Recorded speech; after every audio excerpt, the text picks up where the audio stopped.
two of our constructive points. In the first one, I'm going to tell you what happens to the people who are displaced as a consequence of gentrification, and secondly, what happens to the people who continue living in those gentrified areas. And in the second speech, Philip will talk about political disenfranchisement of those poor people who live in gentrified communities.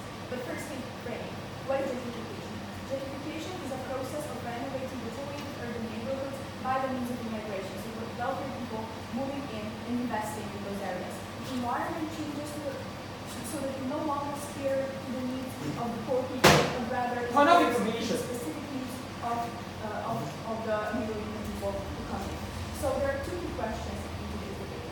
Firstly, since it's first and foremost a social justice issue, we want to point of information. Look at who better caters to the needs of the most vulnerable groups. And secondly, recognize that the process of gentrification is unjust and coercive because it allows the domination of one party over the other. So middle-income people who already have more economic power, social power, and political power over poor people who have less of that. Before I move on to our model, so what we are actually doing, I'll take it.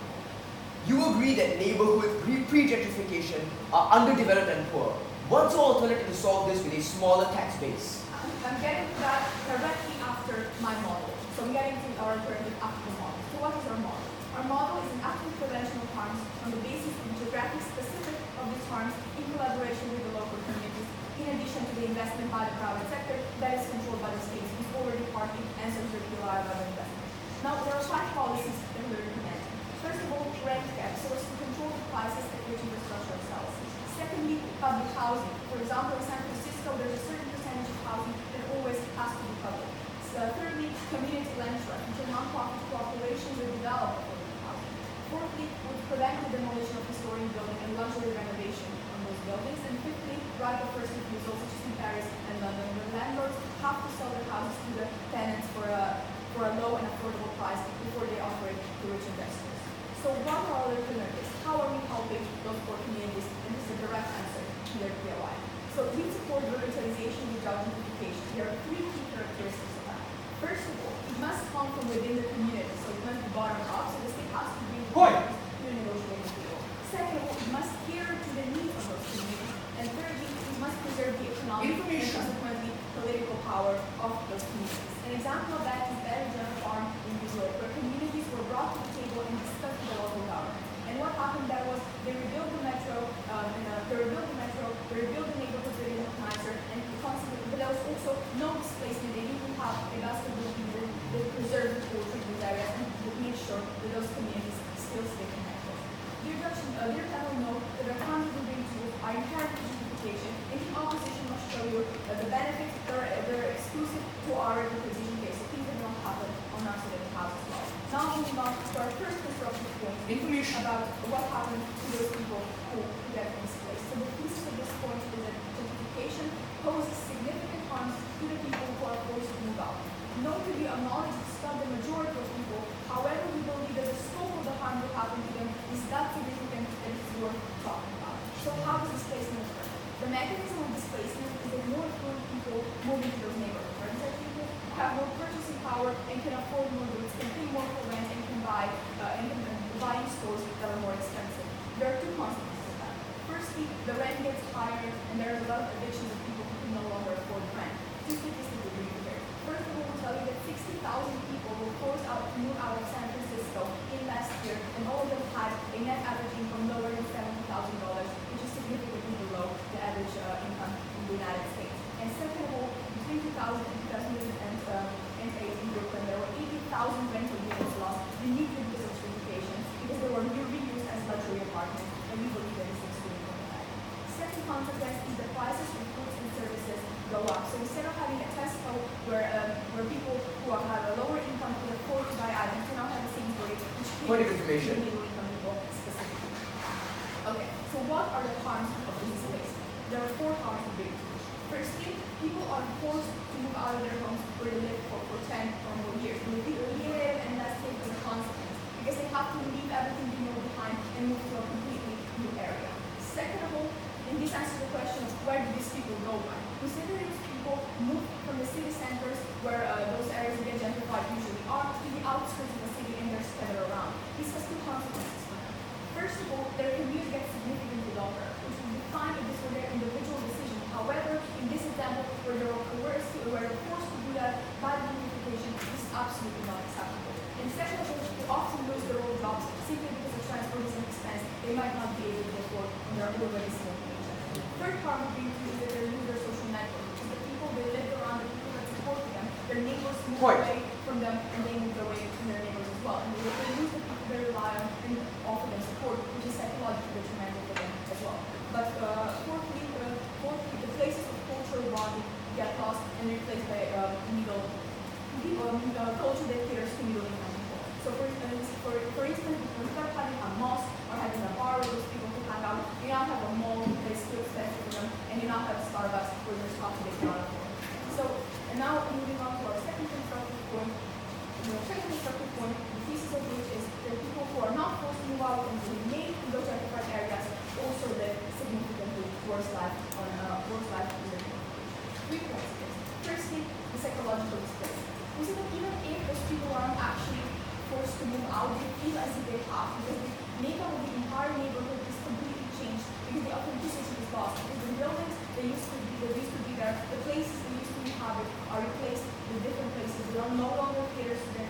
They are no longer something where they could actually enjoy that. And the mechanism of this is that their culture gets lost. Instead of having a mosque, you now have a mall. And we bring you another example. In New York, in West 20th Street, the place where Malcolm X used to do his radio broadcast was lost because of that. The community lost the important pillar for them. Secondly, even if the neighborhoods look nicer and there are things that are more expensive, their paychecks still stay relatively the same, right? So, and they maybe increase a little bit, but the rents increase significantly. And that's why their relative purchasing power is getting smaller and smaller, which means the only thing they can actually do in those neighborhoods is they can window shop. They can look at pretty things, but they cannot afford those items. We believe that is extremely expensive. But thirdly, they're more likely to be criminalized. Why does that happen? Because new incomers who come in are middle income people, and the people who used to live there before are poor people and also tend to be minorities, and they have existing prejudices against them, and they're more likely to vote for this event, and they're more likely to persecute them. So what is the takeaway of my speech? Firstly, to prevent the harms that are posed to the most vulnerable groups, and second of all, to prevent one party, middle income people, to dominate and coerce the weaker party. We are so proud to do those.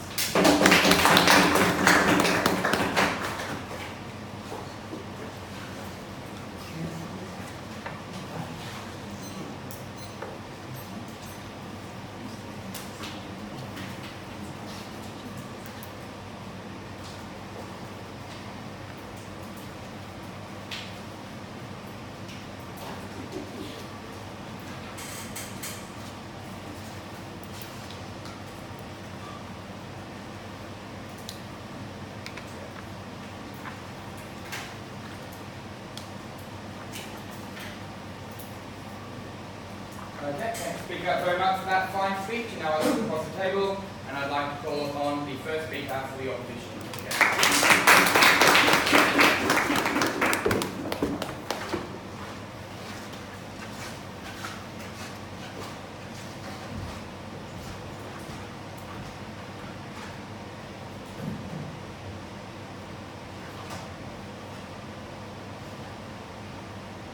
Implicit in the words of proposition is a strong quasi-segregationist impulse that is disturbing. Because listen closer, and you realize that their arguments allude to the insidious notion that the poor must live amongst the poor and the rich amongst the rich. We believe that the rising tide lifts all boats. Our stance is that governments should not actively prevent gentrification. Rather, an opposition to financial and political capital of the middle class to gentrify neighborhoods is what fuels the development of cities. And we think that there are sufficient incentives for the middle class to gentrify neighborhoods. So we do like the current rate of gentrification now in areas like Villa Crespo, in Buenos Aires, Argentina, and La Roma in Mexico City.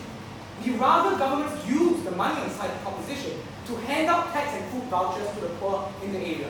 And as said in our POI, with a greater tax base in the area, we have more funds and proposition to do this. That is the model we are willing to invest in. Before I move on to my points of rebuttal, let's just analyze and break down the model of side proposition. Because when I quote first proposition, we will have investments from the private sector controlled by the state. What is this? This is a euphemism basically for gentrification. Because on their side, they're going to bring in the same Starbucks, the same malls, the same fancy outlets into these nations, no thank you, into these areas. So they cannot claim that they do not stand for gentrification, but at the same time, want private sector to enter. It's very nice a proposition also to cherry pick examples of cooperation between locals and the governments. On the comparative, what is the reality of such proposition? The long-time residents live in concentrated poverty because governments realistically have zero incentive to improve poor neighborhoods when the poor can be easily gerrymandered away, when they have no ability to participate politically because they are busy working and cannot vote. In the United Kingdom, for example, there's a 23% disparity in voter turnout between the rich and the poor in the 2010 general elections. So on their side, they cannot claim that they want to have cooperation between the government and the locals because realistically, that is just not what happens. 2 points of rebuttal. First, on physical displacement, and second, on psychological displacement. First point of rebuttal on physical displacement.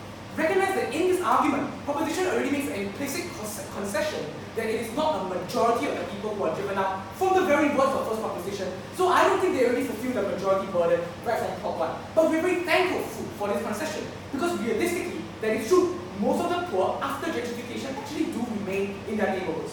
Why? Because on property, most poor residents own their homes. Because when the neighborhood first started out, the housing prices were ridiculously cheap since it was so underdeveloped and demand was low. In gentrified neighborhoods like Pexworth in Washington, USA, for example, well, thank you, home ownership pre-gentrification was at 80% and remained that way even after gentrification. So I'll later prove in my argument why when the poor remain in the neighborhoods, they are able to get even more benefits. Second argument, or second rebuttal on psychological displacement. In my argument, I will argue how this huge cultural shift that first speaker alludes to is not true. But recognize that there's really an implicit contradiction in their case. Because when they stand for private actors like Starbucks, for example, moving in under the control of the state, they also do stand for psychological displacement and the erosion of culture in these poor neighborhoods. So this argument does not stand in their case because their own model contradicts them. Proposition claims that this debate is about social justice. Yes, we agree that we must protect the most vulnerable. But when they make the second claim that this debate is about coercion, this implicit idea that these people are forced out by no choice of their own, we dispute that. On our side, I'll further argue in my arguments, but it's not the case. First argument on breaking poverty cycles. And the thesis of this argument is that gentrification uplifts the poor. We begin with a very simple premise that a gentrified, developed neighborhood is good for everyone for 2 reasons. The first is because residents gain material benefits. In developed neighborhoods with greater tax monies, there's more capital to build more public schools with better teachers, train police forces with faster response times. So, and the second is because residents will thank you, gain political benefits. With wealthier residents, these neighborhoods have more lobbying power, they have higher voting rates that attract politicians' attention to the area. The key question to ask in this debate, therefore, is whether the poor, long-time residents in gentrified neighborhoods get to stay there to reap these benefits, and they do for 2 strong reasons. The first reason, I've already proven in my rebuttals, is because these people own their homes and they stay there as considered by proposition. The second reason is because although the poor remain there, as living costs rise, their incomes rise to equalize the increase in expenditure as well. Recognize that gentrification is a gradual process. It doesn't just change from the coffee shop to a Starbucks reserve overnight, because housing prices don't just quadruple instantly. No, thank you, madam. In reality, it takes a few years to rise to a level that the rich purchase at, and that is when higher-end businesses move in. So let's be realistic. The evolutionary arc of businesses is this: from open-air markets, to mom-and-pop stores, to mini-marts, to supermarkets, and finally to the department store over the span of a few years. This historically has been the case, as in many gentrified districts across New York, for example. And these businesses have every incentive to recruit from poor residents in the vicinity, because they are significantly more affordable labor than paying others from elsewhere to travel in over a longer distance. And even if we accept that there's a marginal increase in costs, but the no rise in income, which we do not accept, on net, the costs of inconvenience are ultimately still outweighed by the money that you save when you live in a developed neighborhood. The high medical costs that you save, for example, when you don't have to go to a hospital as often because hygiene is better and you fall ill less.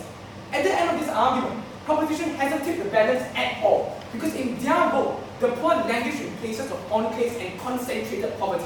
In neighborhoods like Detroit, USA, and the East End of London, they do nothing for these individuals. On our side, we have tipped the balance in favor of the poor, who are uplifted using the capital injection the middle class bring with them. Second argument on the counterproductiveness of anti-gentrification policies. And here's where I continue to clash with the other part of the model on site proposition, where they advocate for rent control and income caps on the middle class. The thesis of this argument is that policies governments take to prevent gentrification causes even more homelessness. Premise: the inherent nature of any policy that tries to prevent gentrification will have to target property, because that is the only way to prevent the entrance of middle-class individuals that are integral to the process of gentrification. The problem is that limiting the ability of landlords or housing developers to set their own prices is twofold. First, when landlords realize they cannot make any more profits, they choose to pull out of the renting industry altogether. Hold on a moment, sir. The supply of rental units drastically decreases, meaning that the poor actually lose even more homes on site proposition. But before I move on to my second reason, yes, sir. In areas where rent caps would actually be a problem, we propose other solutions. This is why our solutions have to be geographically specific to the areas we are tackling. Thank you, sir. I've already proven at the start of my argument in the premise part why, in order to prevent the integral part of gentrification, which is middle class coming in, you have no choice but to limit the ability of landlords and housing developers to build houses. So you cannot say there are other policies without giving us any example, because I already told you why this is the only way in which you can prevent gentrification. Second reason, future landlords begin to invest in luxury homes and condominiums that are not subject to the rent control that proposition puts on cheaper apartment blocks. The land that they purchase, therefore, turns into housing for the rich rather than the poor. But even if landlords continue renting to the poor and rent control prices, let's take their PY in the best case, it is still harmful, because landlords begin to lack the ability to even maintain the building properly, because they are forced to accept a low price that might not even be able to cover the cost of maintaining the building. This looks like landlords skimping on fire cladding and safety regulations, skipping the cleaning services for the month, or choosing to get rid of pest infestations less often, which all impact the poor who are living in these areas. On top of not helping the poor, proposition tips the balance against them by preventing gentrification. On our side, we believe that the rising tide is what makes all boats so proud to oppose.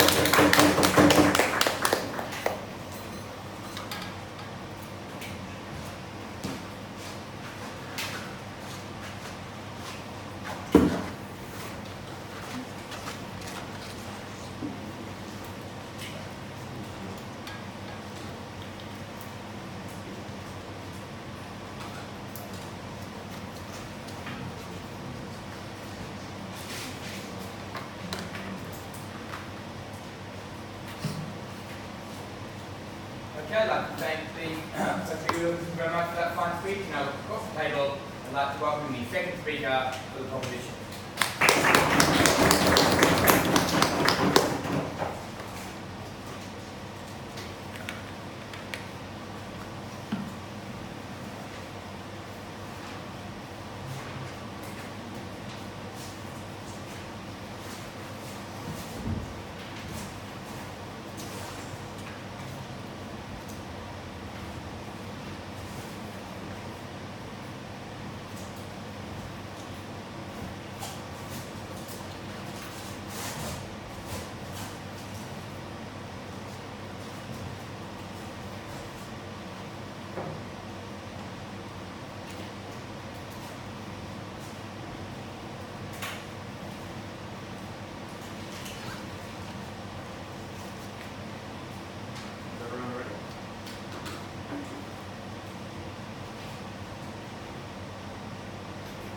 The rhetoric from side opposition that the only chance the poor people in today's world have to get a better life and to be able to live a decent life is to have the influx of more economically influent people and the influx of foreign capital that shapes their neighborhoods, not according to the wishes of the poor people, but according to the wishes of the newcomers, is a very antagonizing rhetoric that side opposition should be ashamed to put in this debate. Our side of the house actually recognizes that all the benefits that they are proposing, that they are bringing to the table, do not necessarily cater to the needs that are the most marginalized in today's society, cater to the poor that currently live in these neighborhoods. What I'm going to do in my speech is first to do 2 points of reconstruction, then a few points of rebuttal, and then moving on to my argument, in which I'll tell you about how following the process of gentrification, poor people actually have even less power to influence what is going on the political level. They have less power to lobby. This will be also a direct negation of something. Point of information. No, thank you. So firstly, when they accuse us that our model is also gentrification and that we get Starbucks either way, we believe that yes, we still they're mischaracterizing our model, because on one side, yes, we still allow private investors, we still allow other capital and investment, but that has to come with the consent of the people. And this is the problem that we see in the status quo that doesn't happen, and this is why information. No, thank you. Neighborhoods are gentrified because they cannot keep up with the prices, with the ever-increasing prices of their own neighborhood.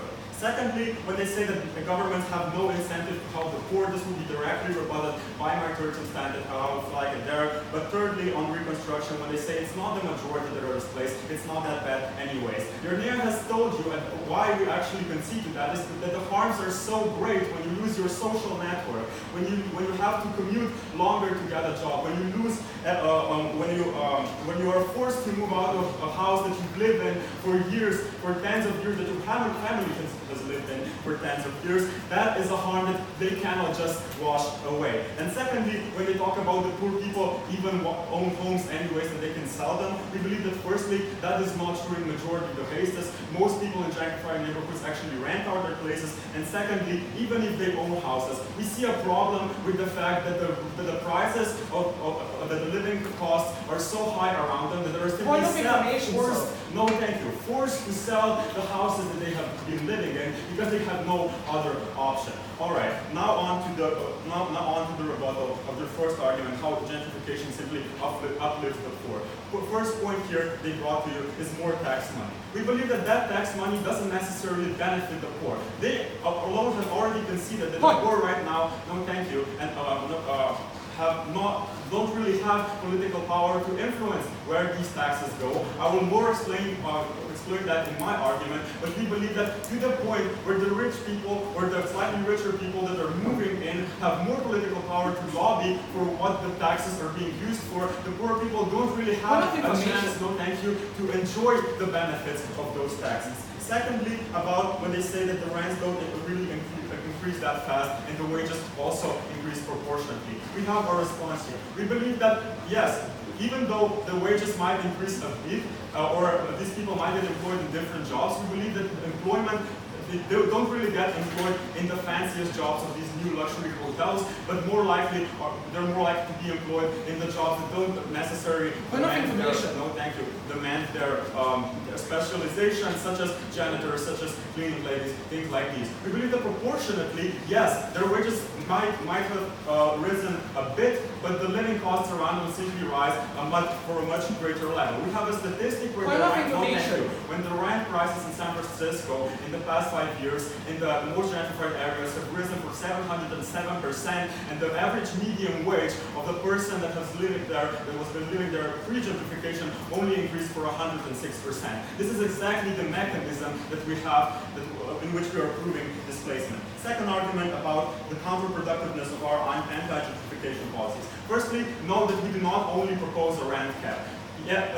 We have things like public housing, no thank you, by community land trusts that do not have all the shallow farms that they are trying to put to us. But even secondly, we believe that the rent cap is efficient in other geographically better situated areas, such as in Poli Main Street in Oregon, which has been a good example of state-led revitalization where gentrification has actually been curbed. Now moving on to my third substantive. We've already proven to you how gentrification is economically unjust in our first speech. Now I'll prove to you in a second why it marginalizes groups politically too, and they're less capable of actually fighting the bad things that happen in gentrification. Before continuing. Your whole argument is based on the premise that the poor have no political capital to lobby. Why then on your side will governments ever have the incentive to consult community leaders? We believe that governments always have, at least to some point, of an incentive to consult them. On our side of the house, we simply raise this level, right? We make them disproportionately better in their ways of actually influencing politicians. It is not a 0 to 100%. It is more on our side of the house. We got more likely that that these people would get political power. So my argument about how gentrification weakens marginalized groups politically. The context here is that in areas prone to gentrification, vulnerable groups form strong community bonds to push for their interests more effectively. We see that as an example of black neighborhoods in Chicago where black people live close together, or Muslims in London where Muslims live close together. We believe that they need to live close together because of the inherent benefits they get by being a conjoined and concentrated group, which I'll get into the third point in this argument. But firstly, why do these communities actually get broken apart and scatter? We believe that once they're displaced, it's very unlikely for them to actually stay unified, because they do not have time to coordinate. No, thank you. Their group movements, their main priority is simply searching for a roof above their heads for a job. They do not have time to remain and the capability to remain a unified group that could lobby efficiently. How does this harm them politically? Because they lose social pressure. No, thank you.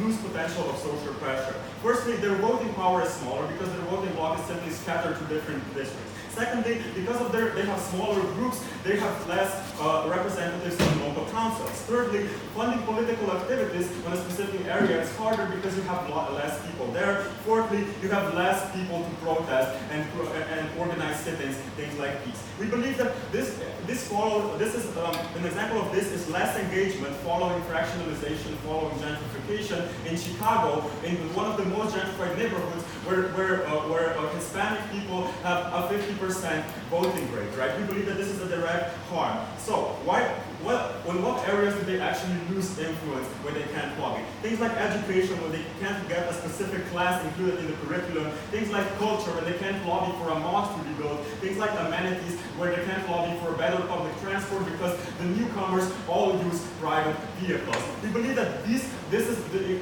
direct harms that we are proving on our side of the house. When we fractionalize these communities that only have power because they are together, because they live close together, they lose lobbying power to actually be able to push for their interests effectively. They lose power to be able to shape their environment effectively. For all those reasons, we believe that the poor are worse off after gentrification. Very proud of people.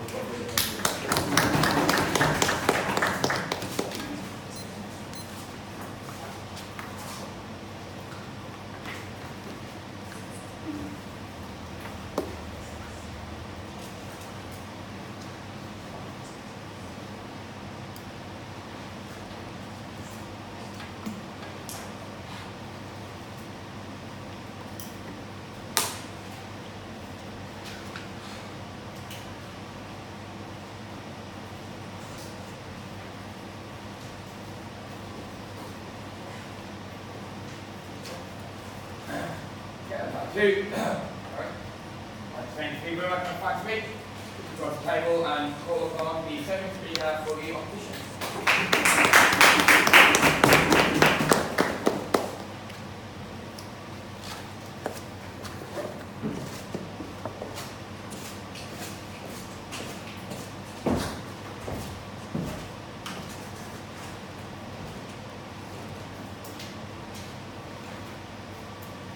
Members of this House, if you listen very carefully to the language of the second proposition, you notice something very interesting about his argument.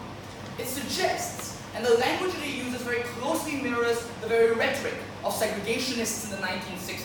You have your own support structures in your own communities. You can lobby together on your own. But I suggest that the impacts of their policies are very, very similar. When concentrated poverty makes it expensive to be poor, when people on their side of the house have public schools that lack funding, textbooks, and teachers. I think it's important for us to recognize that the vast majority of their harms and their entire case is based on a single line of logic, that they displace the poor. It is therefore exceedingly dangerous for them that they did not clash the entirety of Matthew's case. That explains to you why that does not happen. That explains to you why these individuals have the choice and the ability to decide how their communities change. But I think it's equally dangerous for them to refuse to answer the questions that Matthew gave to you in first opposition about why their model is any different from ours. Because if you think about it, private investment entering these areas sounds quite a bit like gentrification. proposition, and they haven't actually been able to give us exactly the loose definition of what private investment means as to how this was going to happen. So we need a response in third proposition, but by then, I think it's a bit too late. Two questions then in this speech. First, how do we acquire the benefits of gentrification? Second, on the active harms of stopping it. So first, how do we acquire the benefits of gentrification? The vast majority of their cases harm on a false comparative.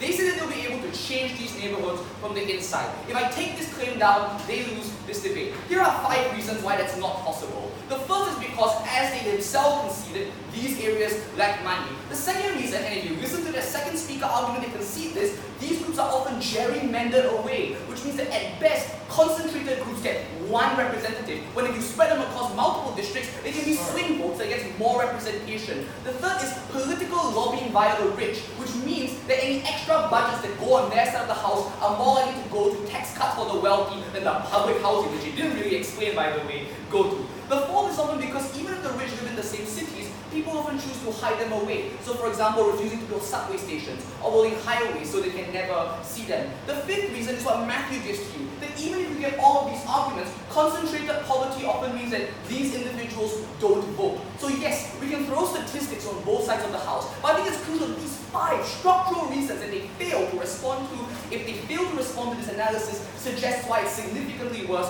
on their side of the house. How then do we change this on our side? Matthew tells you that the political interests of the middle class significantly align with the poor more than those of the rich and the poor. And this is important because if you think about it, the children of the middle class use the exact same public schools as the children of the poor in these neighborhoods. If you think about it very carefully, the roads that they use are the same. The street lamps that they use are the same. These shared infrastructure means it's a shared interest in changing these neighborhoods for the better. But I think it's even more crucial. Their argument is that the poor are displaced. Matthew explains to you why that's just not true. He tells you why, for example, these people and their incomes rise together. Because if you think about it, if you, for example, have a new bus depot that's near your district, which otherwise wouldn't have happened on their side, because concentrated poverty leads rise to food deserts and isolation, that's when you can get more economic opportunities, even if you weren't in the area. But here's another question. Say they do get a Starbucks, but I'm sorry, I think the worst thing that a Starbucks can do in a gentrified neighborhood is serve really bad coffee. Because if you think about it to its greatest extent,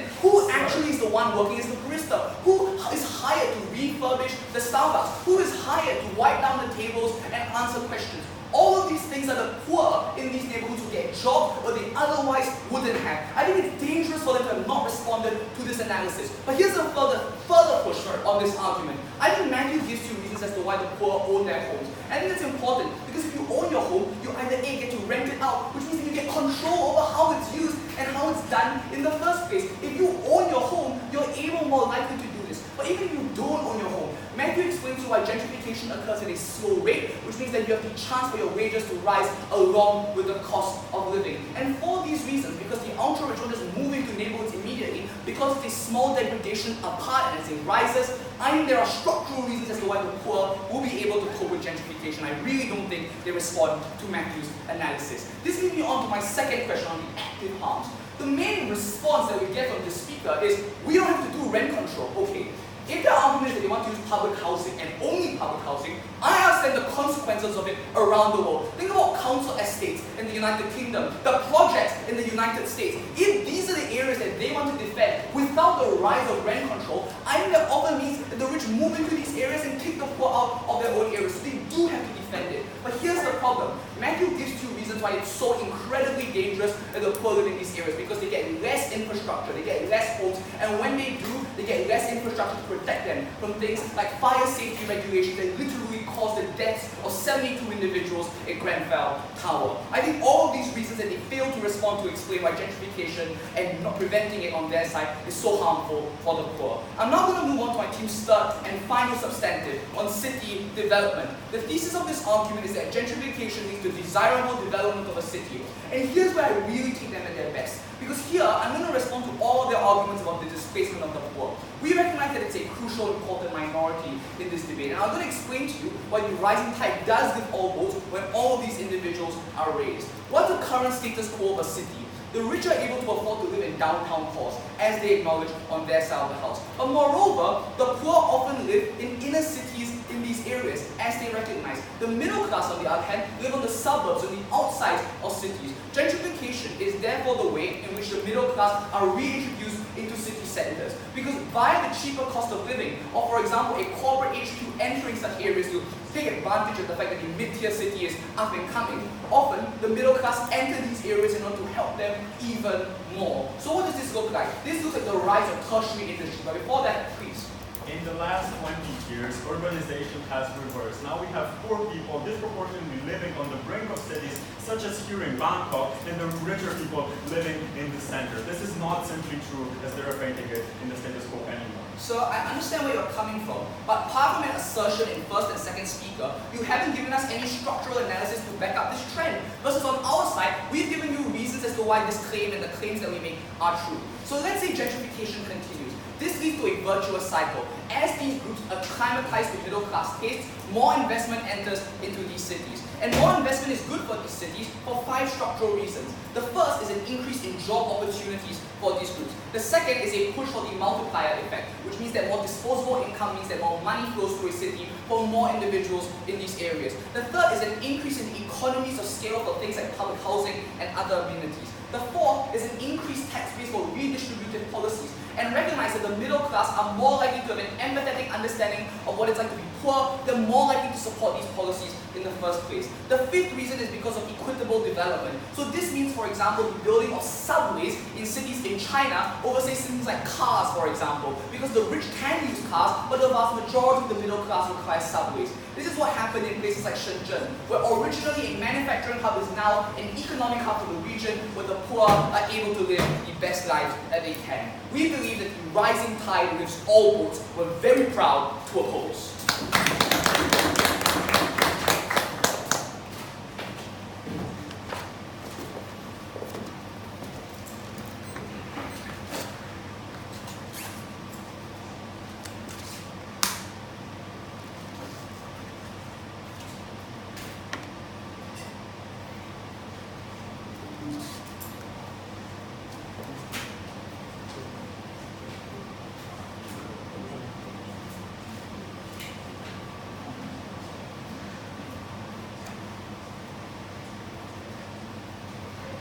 Hello, thank you very much for that fine speech. And now I look across the table back to the third position.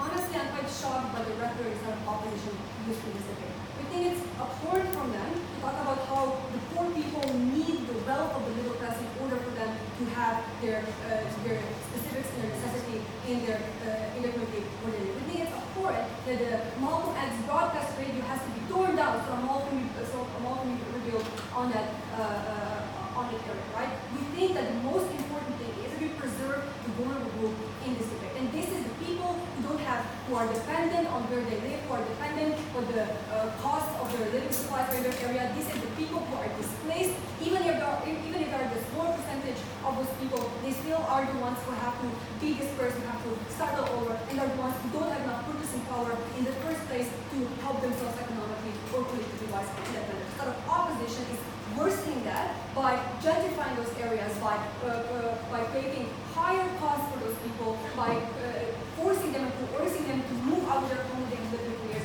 We think it is absolutely important to do that. We are South Coalition are very happy to propose. What information? Four things I'm going to speak. First, about your argument, then on the true comparative in this debate, and then onto the factors in this debate. Firstly, about the third argument, we talk about how we get desirable development of the city because now the middle class who lives in the suburbs is introduced in the area, right? We think firstly, again, this is a bold claim to make, but we think it's a The thing is, the trade-off that they're making here is that the poor people's like cultural necessity, like the Hispanic communities in America who want to have their schools in their own language have to be replaced by the Information. no thank you by the needs of the middle class people. Why does this happen? Exactly because these are the people who have the most purchasing power in society. This means that the market, that the profit, that the people, Enough information. the landlords, the ones who own coffee shops or whatever, will make like services that are profitable more. They will make services that cater to those people who have the best purchasing power, who have the highest purchasing power. This means that the needs of the poorest people, of their culture, because these are usually minorities, right? We think that their needs are the ones who are being disregarded under their model. Secondly, we think this is not a necessarily like true trend that you see in the first place, right? We think that the latest trend, which comes with gentrification, is that the poor people have to move out and the middle class people are moving in because they like the aesthetically pleasing the renovations that are going on. Right? We think this is why this trend is happening, because gentrification is happening in the first place. On to the truth narrative in this case. They talk about how our narrative is contrary to poverty and gentrifying area. This is not true. We are now giving this brilliant 5-piece of model where we talked about how our model of preventing gentrification is in the same time revitalization. Enough information. We talked about the right of first refusal, where the community has the right to refuse a private investor coming in and building a mall. We talked about we have the community land trust. We give out affordable housing to people who can afford it otherwise. About how some housing units have to have smaller percentage of the rent that they give out in this area. So I think this is the exact process which is stopping the middle class in coming in, because it is not aesthetically pleasing, because it is not something that they want in the first place. Secondly, we think that we talked about counterproductiveness, right? And how these people are landlords and can make higher rents and make money, right? This is not the vulnerable point. These are already landlords. We're talking about the people who rent out their apartment, the people who cannot afford to live in those apartments. This is why the 25% of people in San Francisco and different areas have moved out of the area, because they couldn't afford the prices going up. Thirdly, we're talking about concentrated poverty, about how these people don't vote and that money and are dispersed and are gerrymandered. This is exactly what is worsened on their side, because this is where these people are even less, I'll take in a minute, are more overpowered by the needs of the middle class, are even more incentivized to move out of these areas. Sure. Do you think governments are right in gerrymandering minorities into concentrated neighborhoods? No, that is exactly why we give you a model where the government will give these minorities the right of first refusal, where they will build schools in their own language, where they won't tear down the Malcolm X broadcast radio. This is what we stand for. This is not the comparative that they are debating. Okay, firstly, about first question of debate, about displacement and avoiding harm. Firstly, they talked about how displacement doesn't happen, right? Because these people now have a higher paycheck and they can have more purchasing power, right? This is a slight contradiction, because at the same time they're talking about how companies will hire cheap labor, and that is why they're more likely to be higher employment. But even if the paychecks get higher, we think this is a relative term, right? Because if your paycheck is higher, but at the same time your rent does, it doesn't help you in any sort of way. Secondly, about higher employment. When you build a Starbucks, who will you want to hire as a barista, right? We want to hire the hipster, the nice hipster who is the most pleasingly aesthetic, or we want to hire someone minority who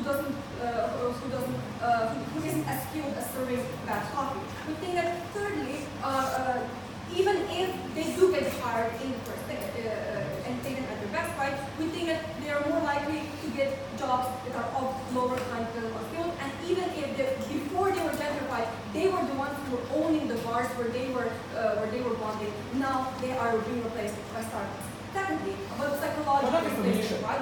Even if you stay in that area, and even if displacement isn't true, you still feel alienated from your own home, from the area where you grew up in, and so on. Because now there's an influx of middle class people who are gradually coming in. The environment of where you live is changing gradually. We also talked about how this creates a more prejudices from the upper middle class to these areas, because this is because we're generally talking about where the minorities live in, right? So we have influx of people who are more likely to be scared of them, who are uncomfortable with them, and more likely to call on the police, and so on. And Information. Second point about the political power, right? Okay, this is no, thank you. A very important point we made in this debate, the network point that I. We tell you that the poor right now are the most disadvantaged group in the country. They have the least amount of political capital. However, they have the political capital as long as they stand together. Why? Because this is when they have the majority in their area. This is where they can influence local politicians. This is where they can lobby for their own interests. This is where they can rally if their school is being torn down, right? They are inherently making that worse by dispersing them, by mixing them with people with other necessities, right? These people who are moving in aren't catering to the needs they have, to the schools they want to have, to the mosques they want to go to, right? Because they are being displaced by the needs of the people with the highest purchasing power, and those are the middle class people. Okay, so at the end of this debate, why both side proposition? Firstly, we talked about how the side of opposition didn't tackle that they are not helping the most vulnerable people, the ones who are not landowners, the ones who are dependent on where they live and have to move out their house when they have to move out. Secondly, we talked about how the benefits they bring is only the benefits to the middle people who have the purchasing power to come in, to the people who the market will most likely cater to, right? We think that they haven't been responding to that, and we are so happy about it.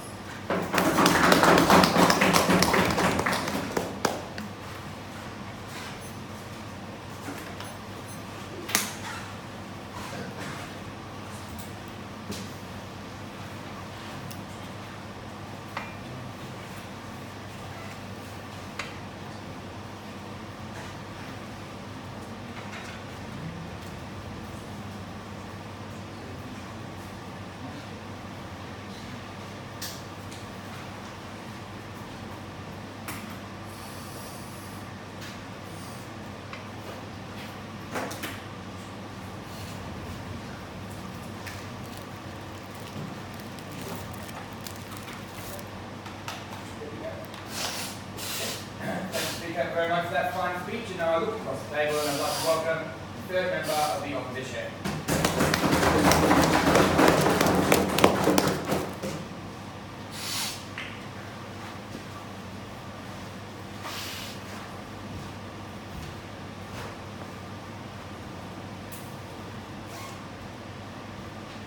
We began this debate by talking about the segregationist mindsets of their case.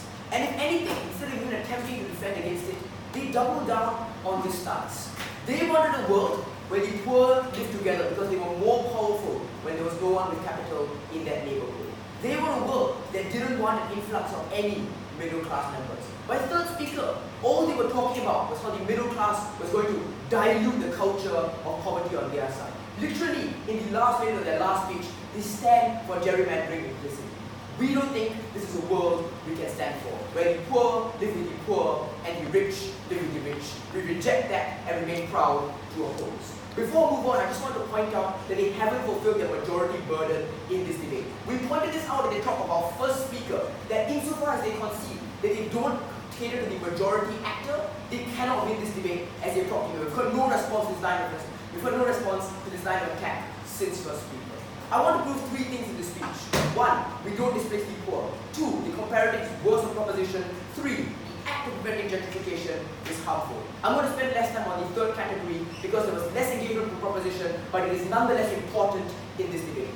One, we don't displace the poor. Matthew gives you empirical evidence for this, but we understand that this is a debate and sometimes facts can be quite mutable. So more importantly, we give you structural reasons to explain this trend. Their main argument is that displacement occurs because of high poverty prices and high cost of living. This is false. First, we pointed out that in these areas, home ownership tends to be high, around 80% on average. This is because of structural analysis we gave you in Matthew. Their prices seem to be low in the past due to a lack of development, due to a lack of demand. Therefore, this takes away their first line of attack. If you own your home, you're not affected by rising property prices. They conceded to this and then they said, you're forced to sell your home because of rising costs of living. We told you that paychecks tend to rise faster than living costs. Their only response to this was that you don't get the fanciest jobs because you don't want to be hired as a barista. That's not true. Matthew gives you clear economic incentive analysis as to why individuals from these neighborhoods are likely to be hired. But secondly, even if this is true, it doesn't prove anything. Even if we concede that only a minority of poor individuals get fancy jobs, compare it to no fancy jobs on their side. If they think that these are the only jobs worth having, why are they having none of them on their side? So it's not a contradiction as they try to claim in their third speaker, meaning that our paychecks are higher than proposition. Our second response was in Garrett, that there were so many other jobs other than the very fanciest ones. And we didn't hear a response in third speaker. This is important because they can see that paychecks are going to rise faster than living costs, so poorer individuals are not forced to sell their homes. Let's extend this even further. We think in the long term when education levels rise, that's when you can transition to higher level jobs. Not necessarily you're being stuck as a janitor forever. On our side, education levels rise in the future. So what have we proven? In the vast majority of cases, displacement will not occur. This seems to be a main pillar of their argument. So now we suggest that there are 4 harms don't meet the scope of harm that they claim. We told you that it didn't occur when displacement didn't occur. But even in the minority of people who are displaced, we still win. Why? Given the low level of development, we think that many of these individuals probably already wanted to leave these areas just as they didn't have the capital to relocate. Now, increasing property prices help them because you get more money from selling your home. That's when you're able to relocate as a choice. No, thank you. You know what? I think the poor sometimes leave, but not for the reasons they say. Maybe on our side, family leaves because the poor father finally has enough money to send his daughter to university. We think that's fine. We think there are economic benefits as well. They complain about things like longer commute times. Yes, so surely it's better if you have the capital to move closer to your workplace. That was something we brought you right in Matthew, no response down the line. We think that governments create social policy to uplift people, not for the fetishization of a community that really is a euphemism for the congregation of the poor. They haven't given us a reason to meet the scope of harm they claim in first speaker. Let's go to the very final level. On the minority of the minority who are displaced against their will. We think we still win. First of all, because we don't need to implement their 5 policies, we think there will be more funds to help these individuals. But more crucially, we think the comparative is even worse. Let's do that right now in my second point of contention, how their comparative was worse. We give you analysis as to how their comparative was on structural underdevelopment and concentrated poverty. We told you first, poorer individuals cannot vote, cannot lobby, and face huge levels of gerrymandering, which means politicians don't care. Hold on a moment. Don't let them claim this rosy picture of a round table discussion between community leaders and governments. No response to the attack from first speaker that governments would have absolutely no incentive to do this round table discussion. Before we want to show. Exactly. When you economically force them to move, you take away their lobbying power because when they are together and they have the incentive to force local governments to put it in. I'm going to address their whole lobbying power argument later. But for now, let's just say that we've proven that displacement doesn't occur, so we don't think that necessarily this concentration of individuals is going to go away. Second response is that in the absence of political capital, poorer individuals are out of options because they have a lack of money to develop their own neighborhood. It was very easy for them to claim bottom-up solutions. We don't think these bottom-up solutions are ever going to exist if you don't have the financial or the political capital to implement them. All these reasons we gave you down the bench. Don't let them magically claim that they implement this 5-piece model. We told you at the start, we're saying it again, without financial and political capital, this 5-piece model will never exist. All this structural analysis plays out as underdeveloped, neglected, run-down neighborhoods on their side. This is concentrated poverty in the world of the proposition. Don't let them get away with not describing their comparative at all, because their neighborhoods look like ones without a nearby hospital, without tertiary education, without street lights which contribute to high crime rates. All this analysis brought you Matthew, no response, down the bench. No thank you. What do we stand for instead? We told you how gentrification uplifts the entire neighborhood. The important mechanism here is that with the financial and political capital of the middle class and the rich to uplift the vulnerable. They kind of conceded to this, and their only attack was, oh, why would the rich want to help? Why would the middle class want to help the poor? We gave you 2 reasons. First, that they often come in to settle with their families, so they do have the incentive to develop neighborhoods in the long run. Second, Garrett gives you a long piece of analysis as to how the needs of the middle class closely approximate the needs of the poor, something they don't respond to in third speaker. Let's give you one more reason. These individuals often don't have enough capital to set up things like private schools, for example. So, they often work together with governments to have infrastructure that benefits the entire neighborhood. Again, we brought this to you at the top. Before we want to just address this psychological displacement argument, there was dropped in second speaker but revived in third. What did we tell you? No, thank you. We said that first of all, no, the psychological displacement won't exist without actual displacement. Second, even if there was some sort of displacement, we think that the sense of community is going to stay. Because before the process of gentrification, we think that many middle class individuals are attracted to that neighborhood because of the culture. Look at the jazz music that's still being played in the gentrified streets of East Harlem. We don't think that this sense of culture is going to go away. Third response, if anything, we think we win on this sense of community. Because community is strengthened through economic empowerment, again brought to you in Matthew. What does this all mean? Don't let them claim a sense of real displacement or psychological displacement. That's just not true. Let's move on to the last point of how the act of gentrification is harmful. Here the responses to our arguments on rent control and urban development are extremely clear. They tell us in the speaker we can trade off this urban development with culture. First of all, we've taken on this argument on culture. Second of all, this is a trade-off they gave no logic as to why they are willing to make. We have the 5 benefits that Gareth told you cannot exist on their side. How on earth the city is going to develop and how on earth the middle class is going to prosper on their side. We don't think they can simply say they trade it off. What does this mean? We've proven that gentrification uplifts the poor. But even if it doesn't, the harms that policy causes to cities and to housing markets, we must reject it. At the end of the day, we don't displace the poor. We benefit the median of the comparative. We win a long-term development. The rising tide lifts all boats. So proud to applaud.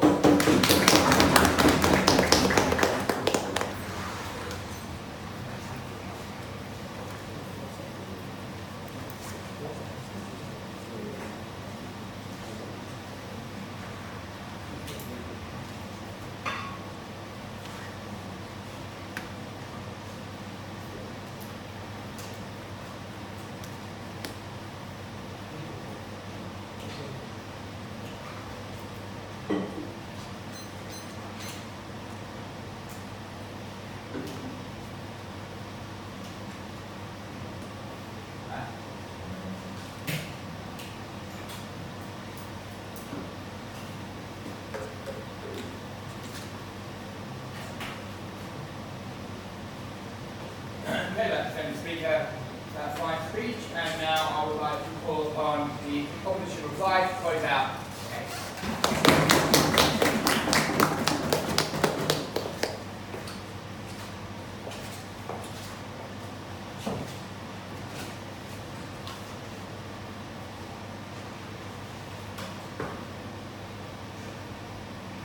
It's counterintuitive, but it's true. Rates of childhood obesity among the poor, especially in the developed world, are exceedingly high. That's because in these poor regions, the only thing that they're able to eat, because of the existence of food deserts, often becomes fast food chains like McDonald's. It's counterintuitive, but it's true, that commodities in poor neighborhoods are more expensive than others, because often businesses don't want to set up in these areas where there's no strong police force to protect them. That's why paracetamol and other such important necessities that the poor need are ironically more expensive in these neighborhoods than they otherwise would have. This debate is really very simple. We need to ask ourselves whether or not the status quo is bad for the poor. The answer to this question after 3 speeches has been a resounding yes. Given that side proposition refuses to give to us an adequate solution, side opposition was the only team in this debate that explained to you how we benefited them at all. Let's take a walk through the 2 worlds that emerge at the end of this debate. And I want to show to you where the world of proposition was incredibly segregationist and harmed the poor. It was the world of a sick child who couldn't get to the hospital in time because the nearest one was 20 miles away. It was a world in which public schools in these areas lacked textbooks and pencils and even teachers, the most basic of things, because there was little political capital for them to build. It was a world in which politicians were able to gerrymander the interests of the poor away. And if you listen very carefully to all 3 of their speeches, they conceded to this and even embraced it. They said it was a good thing that the rich were able to push the poor in a single area where their interests were ignored. If they want to talk to you about political lobbying on their side of the house, guess who has greater lobbying? It's not the poor, but the rich, who are able to ignore their interests structurally on their side of the house. I think it's on their side and in their world where they don't get the change that they need. But even more crucially, even then, it was a world that was just confused by and large. In first opposition, we were incredibly clear in our questions. So how exactly is their model any different from our model? And they didn't really give you a response apart from the fact that we can control private investment. So it's very, very loose language at the top of this debate. It really doesn't explain how they're going to carry it out. But if you think about it very carefully, that is a very similar model to our side of the house, and we gave you structural reasons as to why that was the case. But I think at the end of this debate, they were a world that didn't even respond to the most crucial arguments. When we talked to you about the harms of rent control, they only said we can do it in other places, not responding to what Matthew told you about why they had to carry out such a policy, why it increased homelessness in places that they wanted to talk about, like San Francisco and New York. So if you want to talk about these areas, it's because of their policy that homelessness is rampant. So let's transition away from the world of the proposition and talk about the opposition. We were a world that recognized that gentrification was a process that didn't happen overnight. We gave you reasons that Matthew explained in myself and then Bharat again that explained why gentrification was not likely to take the poor out because it was a slow process where incomes were able to rise with it. We were a world that recognized that the poor were able to get skills training, buses to the city center, because that was where the middle class lived. Because that was how we incentivized politicians to even build routes to these areas in the first place. We were a world where people were able to get access to jobs and quality that was needed for these people. We were a world that accepted that sometimes this development happens slowly. But I think it's important to recognize that this development happens at all. Because it's in our world where the poor are finally able to realize their ambitions, not just inside the confines of a neighborhood, but around a city and even around the country where they're able to develop on their own. We were a world that recognized the structural reasons as to why the poor didn't get displaced. We gave you reasons from the start, they didn't respond to it, which is why they were able to reap all the benefits of gentrification. So to be clear, this debate was really simple. Side proposition didn't give you a solution, side opposition gave you a comprehensive one. We believe that a rising tide lifts all boats. Proud propose.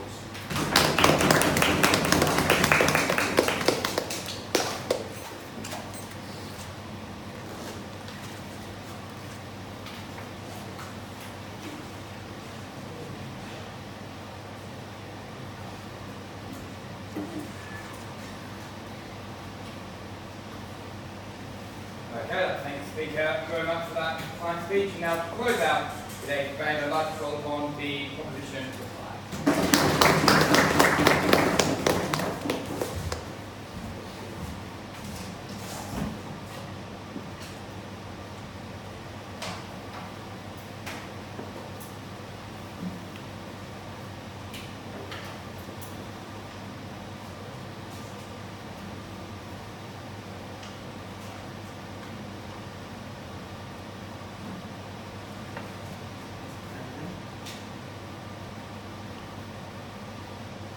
The main problem of style opposition today is that they try pushing the false comparative in today's debate.